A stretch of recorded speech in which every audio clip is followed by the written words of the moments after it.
சீனாவில் ஒருவர் தன் அபராதத்தை எப்படி செலுத்தினார் தெரியுமா? இதோ இந்த படத்தை பாருங்கள். ஒரு மேசை முழுவதும் சில்லறை நாணயங்கள். ஆம், சுமார் $1600, அதாவது கிட்டத்தட்ட ₹1,00,000 மதிப்பிலான அபராதத்தை வெறும் சில்லறை நாணயங்களாகவே அவர் கட்டியுள்ளார். இது ஒரு பழிவாங்கும் செயல் என்று சொன்னால் நம்புவீர்களா? தனக்கு விதிக்கப்பட்ட அபராதம் நியாயமற்றது என்று அவர் கருதினார்.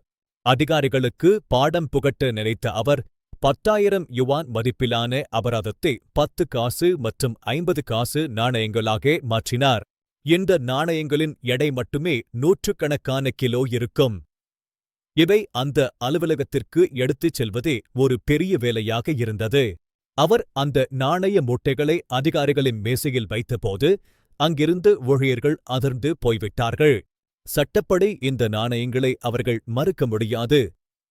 எனவே வேறு வழியில்லாமல் அவற்றை எண்ணத் தொடங்கினார்கள். 1-2 பேரல்ல, மொத்தம் 18 ஊழியர்கள் இந்த வேலையில் ஈடுபடுத்தப்பட்டார்கள்.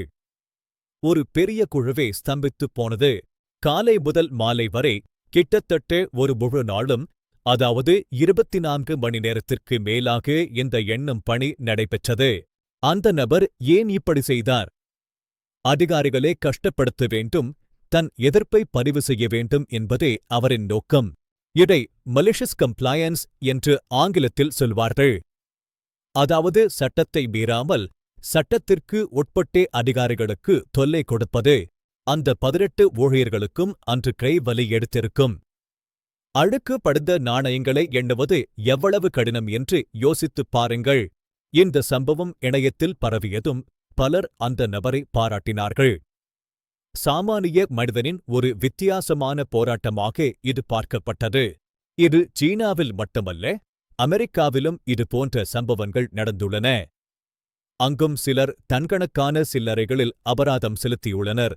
ஒருமுறை அமெரிக்காவில் ஒருவர் தனது முன்னாள் மனைவிக்கு கொடுக்க வேண்டிய பணத்தை ஒரு டிரக் நிறைய சில்லறைகளாக கொட்டிச் சென்றார். இது போன்ற செயல்கள் வங்கிகளுக்கும் அரசு அலுவலகங்களுக்கும் பெரும் தலைவலியாக அமைகின்றன. இயந்திரங்களால் கூட சில சமயம் இதை கையாள முடிவதில்லை. மீண்டும் நம் கதைக்கு வருவோம். அந்த சீன நபர் அதிகாரிகள் கஷ்டப்படுவதை பார்த்து நிச்சயம் மனதிற்குள் சிரித்திருப்பார். சட்டம் என்ன சொல்கிறது என்றால், நாணயம் என்பது சட்டப்பூர்வமான பணம். அதை யாரும் வாங்க மறுக்க முடியாது. ஆனால் இது போன்ற சம்பவங்களுக்குப் பிறகு சில நாடுகள் ஒரே நேரத்தில் எவ்வளவு நாணயங்களை கொடுக்கலாம் என்பதற்கு வரம்புகளை விதித்துள்ளன. அவருக்கும் இந்த நாணயங்களை சேகரிக்க பல நாட்கள் ஆகியிருக்கும். இது அவருக்கு லாபமா நஷ்டமா? ஆனால் அவரது கோபம் தீர்ந்தது. இறுதியில் 18 பேர் சேர்ந்து ஒரு முழு நாள் உழைத்து அந்த பணத்தை எண்ணி முடித்தனர். அபராதமும் செலுத்தப்பட்டது. இது ஒரு விசித்திரமான சம்பவம் என்றாலும், சாதாரண மக்கள் தங்கள் எதிர்ப்பை காட்ட எந்த எல்லைக்கும் செல்வார்கள் என்பதை இது காட்டுகிறது. அதிகார வர்க்கத்திற்கு எதிரான ஒரு சிறிய மனிதனின் பெரிய வெற்றி என்று கூட இதை சொல்லலாம்.